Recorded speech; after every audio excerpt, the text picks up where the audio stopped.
I'm Steve Ember with In the News in VOA Special English. 3 years ago, on March 19th, President Bush ordered American-led coalition forces to invade Iraq.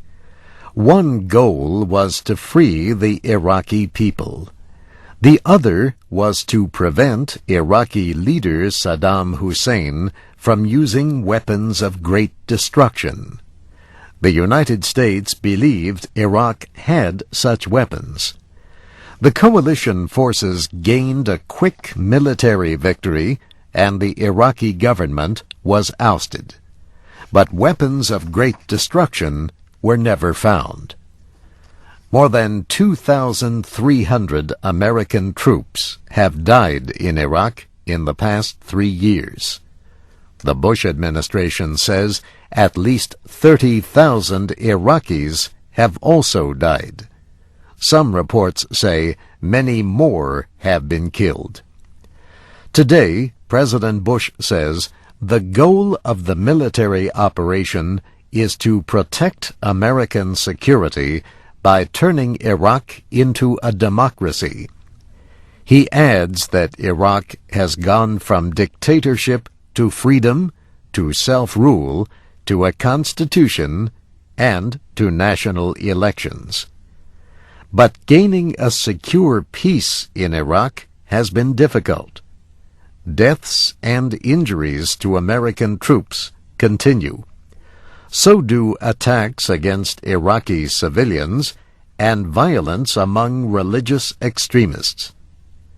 The United States has been training the Iraqi military and police so that they could accept more responsibility for security operations. But some experts say training alone is not enough to provide security. They say Iraq needs a government that is both effective and permanent. Shiite and Kurdish coalitions won the most seats in parliament in the Iraqi elections last December. But the coalitions lack the clear majority needed to govern. The United States ambassador in Iraq has proposed creation of a national unity government that would include Sunni representatives. But this proposal has been met with resistance. President Bush has spoken around the country to increase support for his policy in Iraq.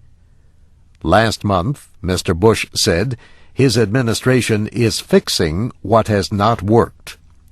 He said the administration would take necessary steps to make Iraq able to defend itself and serve as a strong ally in the war on terror. But recent public opinion studies suggest that American support for the effort in Iraq is decreasing.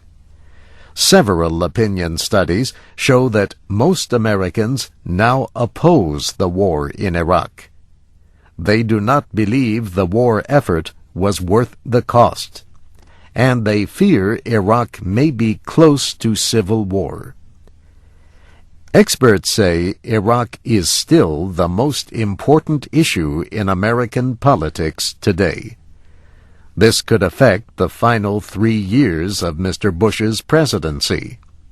Political experts say the public's concerns about Iraq have raised questions about the president's leadership.